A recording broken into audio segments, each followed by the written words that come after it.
하나님의 말씀을 너희에게 일러주고 너희를 인도하던 자들을 생각하며 그들의 행실의 결말을 주의하여 보고 그들의 믿음을 본받으라.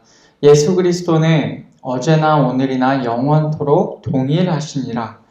여러 가지 다른 교훈에 끌리지 말라. 마음은 은혜로서 굳게 함이 아름답고 음식으로서 할 것이 아니니 음식으로 말미암아 행한 자는 유익을 얻지 못하였느니라. 우리에게 제단이 있는데 장막에서 섬기는 자들은 그 제단에서 먹을 권한이 없나니 이는 죄를 위한 짐승의 피는 대제사장이 가지고 성소에 들어가고 그 육체는 영문 밖에서 불사름이라. 그러므로 예수도 자기 피로써 백성을 거룩하게 하려고 성문 밖에서 고난을 받으셨느니라. 아멘. 네, 저희는 오랜 시간 동안 히브리서 말씀을 함께 들었습니다. 전체적인 큰 흐름에서 히브리서는 유대교보다 얼마나 기독교가 더 나은지를 설명하고 있죠. 그래서 1장부터 11장까지의 내용에서는 여러 대상들을 새 언약 혹은 예수님과 비교하면서 논증을 진행하였고 12장부터는 그 논증에 근거하여 보다 더 실천적인 내용을 언급하고 있었습니다.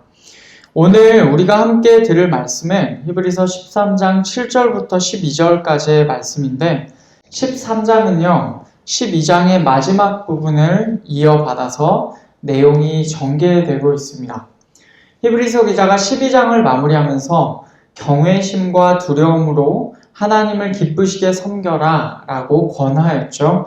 이 내용을 받아서 13장 1절부터 6절까지 처음 부분에서는 우리가 사랑할 대상들을 언급하였습니다. 여러 대상들이 언급되었는데 종합해보면 우리는 하나님을 사랑하고 우리의 이웃들을 우리 자신과 같이 사랑해야 합니다. 이렇게 사랑하는 일은 하나님을 섬기는 것과 연결이 되고 그렇게 우리가 하나님을 섬길 때 하나님께서 우리의 삶을 책임져 주실 것이죠. 이제 이어지는 오늘 말씀에서는 하나님을 섬기는 또 다른 측면을 말씀하고 있습니다. 히브리서 기자는 이 편지를 받아보는 히브리 그리스도인들에게 실제적인 권면을 하고 있어요.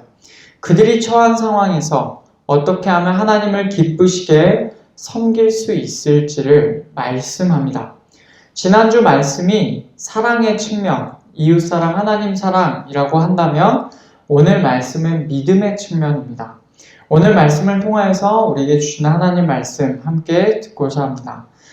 오늘 말씀 첫 부분 7절은 이렇게 시작합니다.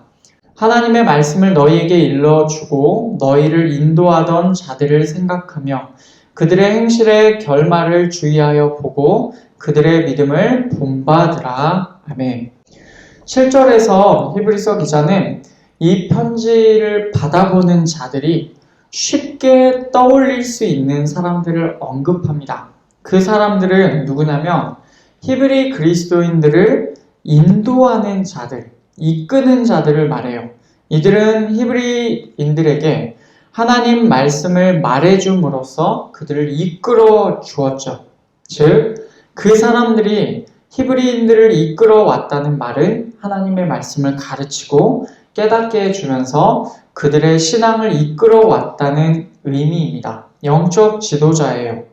히브리서 기자는 여기서 그들을 생각하고 기억하라 라고 명령합니다. 더 구체적으로는 그 영적 지도자들의 행동의 결말, 그들의 행동의 끝을 주의하여 지켜보라 라고 합니다. 그리고는 그들의 믿음을 본받으라고 직역하면 모방하라 라고 명령합니다. 여러분, 이 말에 담긴 의미가 무엇입니까? 그들의 행동의 끝을 지켜보라 라는 말은 그들의 행동의 끝이 있었다는 말입니다.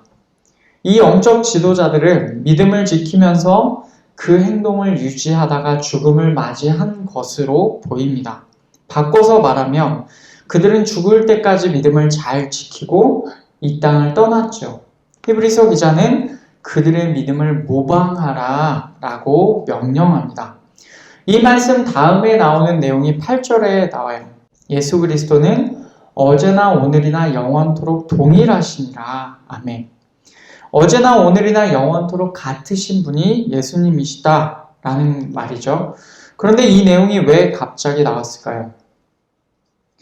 끝까지 믿음을 지킬 영적 지도자들의 믿음을 모방하라 라고 언급하였는데 여기 나오는 8절 말씀은 어떤 의미입니까? 여러분 이렇게 이해하면 됩니다. 이 편지의 수신자들에게 있었던 영적 지도자들은요. 엄밀히 말하면 과거의 사람들이에요. 그 사람들은 이 땅을 떠났고 그래서 그들의 믿음도 과거의 믿음이다 라고 말할 수 있죠. 여기서 히브리서 기자가 그들의 믿음을 모방하라고 합니다. 모방이라는 표현이 다소 부정적으로 느껴질 수도 있습니다. 그런데 히브리서 기자는 좋은 의미에서 모방하라라고 명령하고 있습니다. 그렇게 말하는 이유가 무엇이냐면 과거의 믿음을 답습하는 것이 그것이 여전히 현재에도 의미가 있기 때문에 그렇죠. 과거의 믿음이 현재에도 의미가 있는 이유는 무엇입니까? 그 믿음의 대상이 변하지 않는 분이시기 때문에 그렇습니다. 히브리서 기자는 그래서 이 시점에서 예수 그리스도께서 어제와 오늘 그리고 영원히 같은 분이시라고 언급하고 있습니다. 과거의 믿음에서도 현재의 믿음에서도 그분은 변하지 않으시는 분이시죠. 그러니 과거의 영적 지도자들이 가졌던 믿음이 아주 분명하고 정확한 믿음이 맞다고 하면 어떤 새로운 믿음을 취하지 않고 그저 과거의 믿음을 모방하는 것으로 충분한 것입니다. 히브리서 기자가 이렇게 그들의 믿음을 모방하라 라고 명령한 데에는 이유가 있어요. 그 이유가 9절에서 우리가 알아볼 수가 있습니다. 여러 가지 다른 교훈에 끌리지 말라. 마음은 은혜로서 굳게 함이 아름답고 음식으로서 할 것이 아니니 음식으로 말미암아 행한 자는 유익을 얻지 못하였느니라. 아멘. 당시 히브리 그리스도인들을 그러니까 이 내용을 토대로 우리가 생각해 보면 그 당시 히브리 그리스도인들은 다양하고 이상한 교훈들, 가르침에 빠질 유혹에 놓여 있었어요. 히브리서 기자는 그들에게 그 가르침에 이끌리지 말라라고 명령합니다. 그 다음 내용을 보면 그 가르침에 한 가지 예가 나와요. 음식들로 마음에 확신이 생기는 것, 그것이 예입니다. 당시에 어떤 이들은 특정한 음식들이 사람을 거룩하게 한다라고 주장하고 있었을 것입니다. 고린도전서에서도 보면 이와 비슷한 상황이 나와요. 고린도전서 8장 8절 음식은 우리를 하나님 앞에서 내세우지 못하나니 우리가 먹지 않는다고 해서 더 못 사는 것도 아니고 먹는다고 해서 더 잘 사는 것도 아니니라. 아멘. 당시의 고린도 교회에서 어떤 사람들이 계속해서 음식의 문제로 교회를 어지럽히고 있었습니다. 그러나 사도 바울은 분명하게 우리가 먹는 음식이 우리를 하나님 앞에서 나타내주지 못한다라고 말합니다. 어떤 음식으로 우리가 더 나빠지거나 더 좋아지거나 하지 않는다는 말이에요. 이 말씀을 확대해서 보면 어떤 음식이든지 그것이 우리를 하나님 앞에서 더 거룩하게 만들지 못한다는 것이죠. 같은 방식으로 오늘 말씀에서도 히브리서 기자는 그 내용을 언급하고 있습니다. 어떤 음식으로 인하여 우리의 마음이 확고해지는 것은 옳지 않다. 오히려 은혜로 인하여 우리의 마음이 확고해지는 것이 옳다. 우리의 마음의 확신의 근거가 은혜가 아니라 음식에 있다면 그 믿음으로 걸어가는 사람은 유익이 없다라고 말하고 있습니다. 그러면 이렇게 음식을 가지고 거룩함의 문제를 논하는 자들이 누굽니까? 다양한 부류의 사람들이 있겠지만 히브리서 전체의 큰 흐름으로 볼 때 이 부류를 대표하는 자들은 바로 유대교에 몸담고 있는 자들이에요. 혹은 유대교와 기독교를 혼합하여 믿는 자들일 수도 있죠.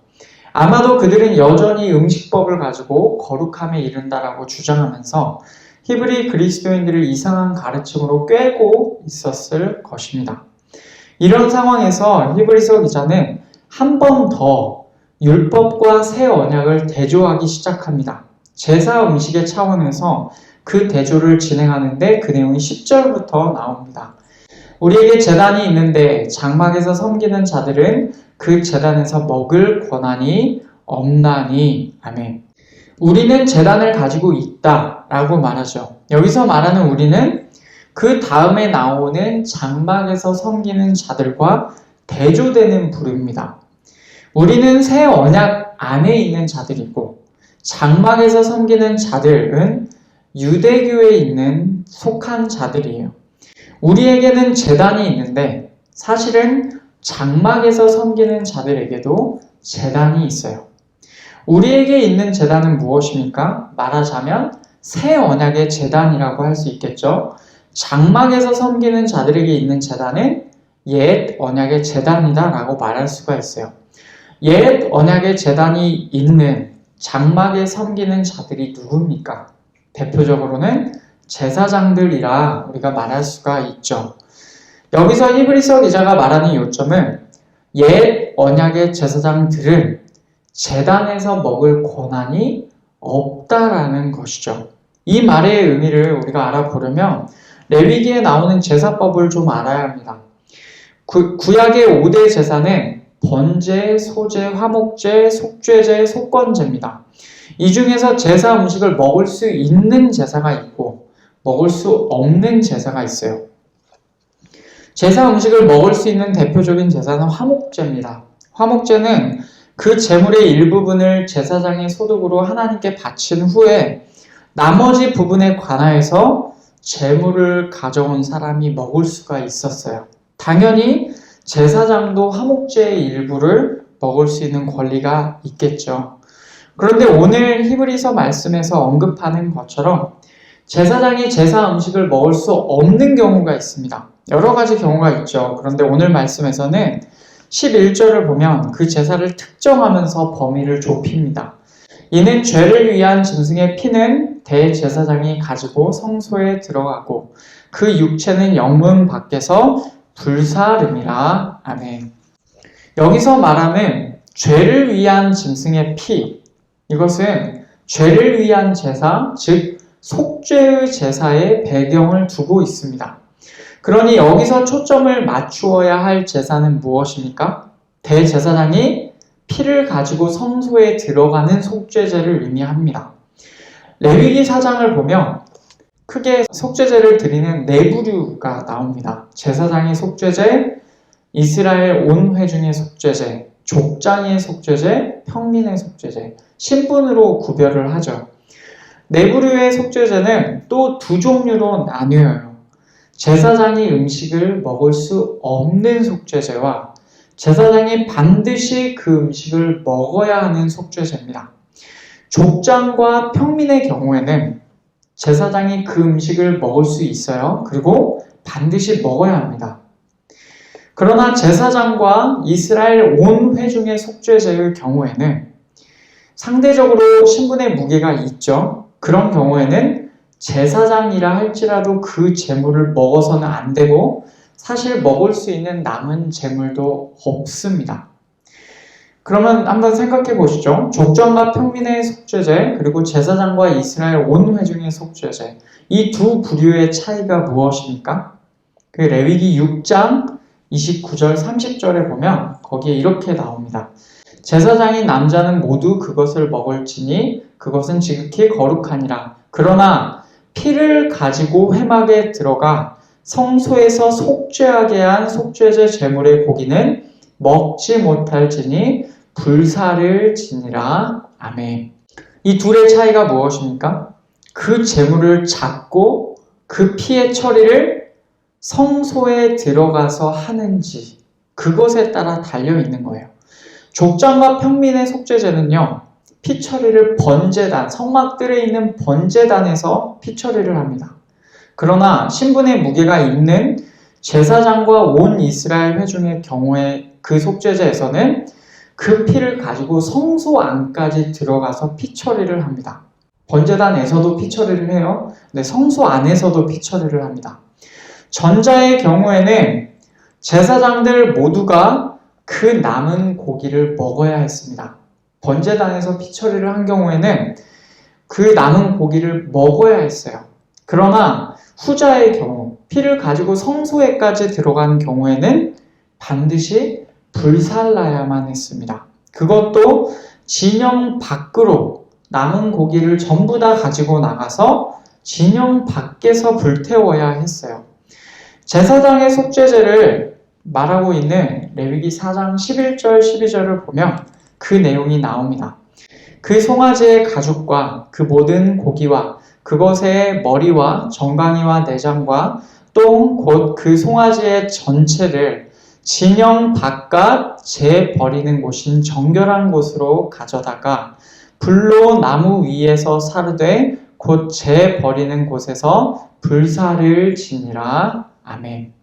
바로 이 내용이 오늘 말씀 11절에서 나오는 내용이에요. 진영 바깥 재 버리는 곳인 정결한 곳에서 불사를 지니라 라는 내용이 오늘 말씀 11절에 나옵니다.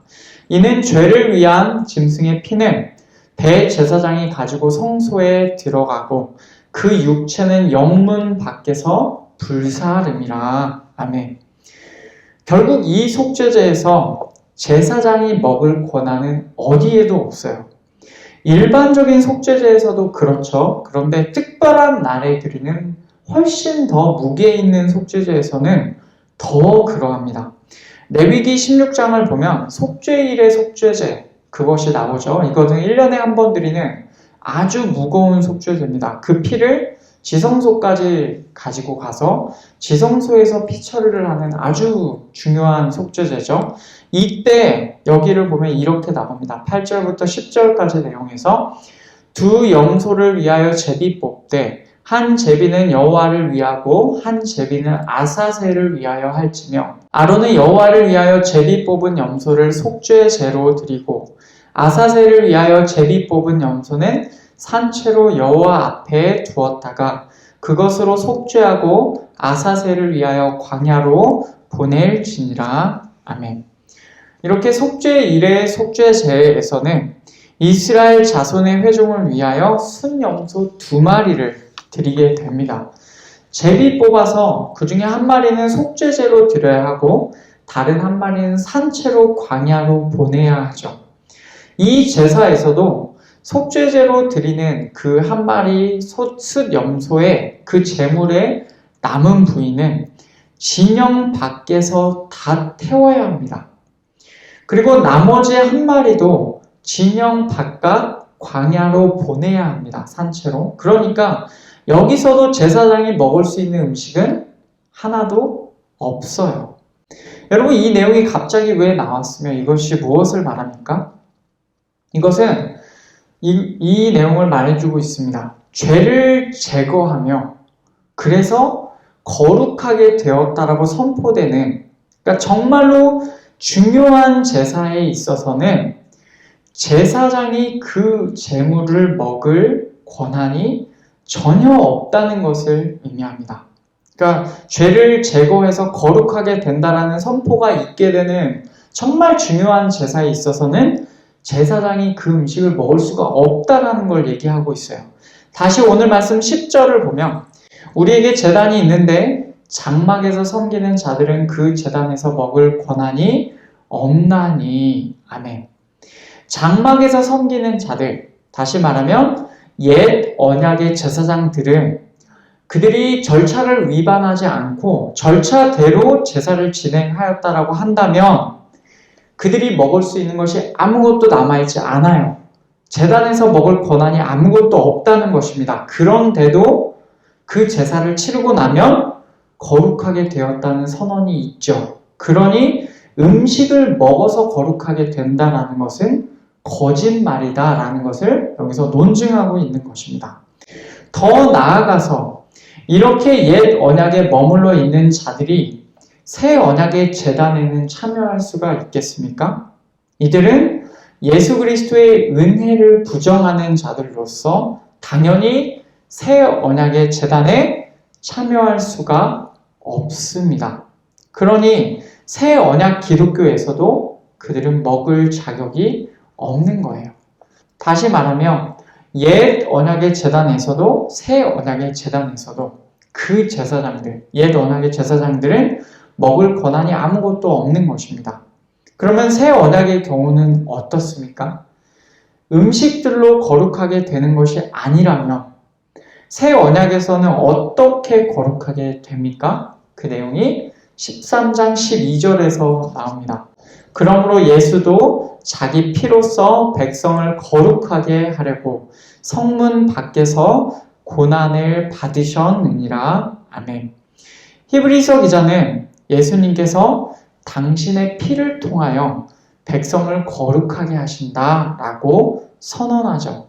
그 일을 위하여 예수님께서 성문 밖에서 고통받으셨다라고 말합니다.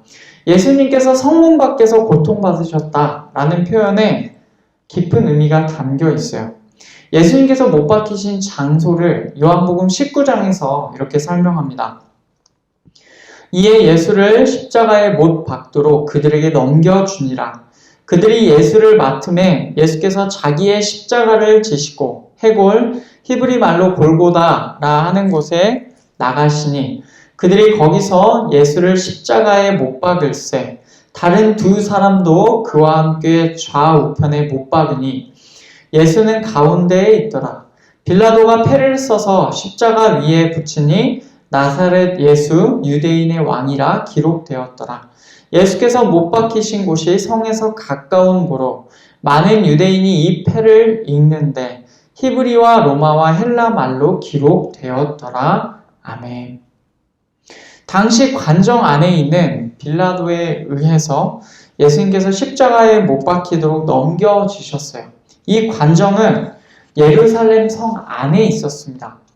예수님께서는 십자가를 지고 해골이라는 곳으로 나가세요. 나간다는 표현이 예루살렘 성에서 성문 밖으로 나가셨다라는 것을 의미하죠. 해골이라는 곳을 히브리 말로는 원래는 굴골레트라고 하는데 이것을 헬라식으로 표현하면서 골고다가 됩니다. 그리고 이것을 라틴어로 칼바리아라고 하는데 우리말로 음치하면 갈보리가 됩니다. 그러니까 해골, 골고다, 갈보리는 다 같은 지명이에요.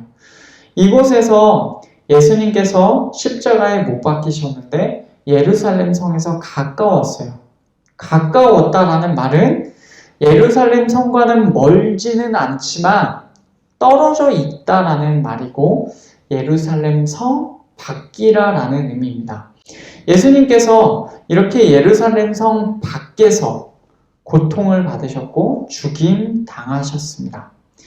예수님께서 예루살렘 성 밖에서 고통받으신 것이 어떤 의미가 있을까요? 이 내용은 예수님의 십자가 사건을 속죄제의 관점으로 보게 합니다. 예수님께서 자신을 드리심은 속죄제의 제물로서 드려지신 것이다 라는 것을 이 부분에서 강조하고 있는 거예요. 그래서 구약의 율법을 따라 진영 밖에서 제물이 처리되어야 했던 것입니다. 진영 밖이라는 개념이 구약에서는 진영 밖이죠. 신약에서는 예루살렘 성 바깥이 되는 것입니다. 예수님께서는 이렇게 우리의 죄에 관한 속죄제 제물로서 드려지셨고 이것은 또한 새 언약에서 단번에 드려진 제사입니다. 이렇게 단번에 드려진 제사 덕분에 우리의 모든 죄가 사해지게 되는 일이 일어났어요. 이 제사에 우리가 수고한 일은 하나도 없었고 오직 예수 그리스도께서 다 행하시고 이루셨습니다. 그러니 이 새 언약의 제사를 가리켜서 우리가 은혜라고 합니다. 예수님께서 당신의 피를 흘리심으로써 이를 믿는 우리의 죄가 사하여지고 우리가 거룩하게 되는 거예요. 정리해보면 이 제사법과 관련한 오늘 말씀에서 히브리서 기자가 말하고 있는 것은 이것입니다. 먼저는 옛 언약의 제사장들이 먹을 권한도 없는 그 음식들을 들먹이면서 그것으로 거룩하게 된다는 것이 얼마나 말이 안 되는지를 보여주고 있어요. 우리는 음식들로 거룩하게 되는 것이 아니고 그것이 우리의 마음을 확고하게 만들어주지 못합니다. 그것은 이상한 가르침이고 거짓된 가르침입니다. 우리가 거룩하게 되는 것은 음식들로서가 아니라 새 언약의 제물이신 예수님의 제사로서 가능합니다. 예수님께서는 우리의 죄를 없애시기 위하여서 친히 예루살렘 성 밖에서 고통받으심으로써 우리를 위한 새 언약의 속죄 제물이 되어 주셨습니다. 이 일에 우리가 행한 것은 아무것도 없고 이것은 은혜로 우리에게 주어졌어요. 그러므로 우리 마음은 9절 말씀에서처럼 마음은 은혜로서 굳게 함이, 은혜로서 확고해짐이 마땅합니다. 히브리서 기자는 당시 히브리 그리스도인들이 받았던 이상한 가르침을 배격하면서 그들에게 하나님의 말씀을 바르게 가르쳐 주었던 그들의 영적 지도자의 믿음을 모방하라 라고 말씀하고 있습니다. 어떤 새로운 가르침이 우리의 바른 믿음을 이상한 대로 옮기는 것을 금하면서 어제나 오늘이나 영원히 같으신 예수 그리스도의 그 은혜를 믿는 믿음을 계속해서 지켜나가라 라고 명하고 있는 것이죠. 그러면 오늘 말씀은 우리에게 어떤 의미가 있을까요?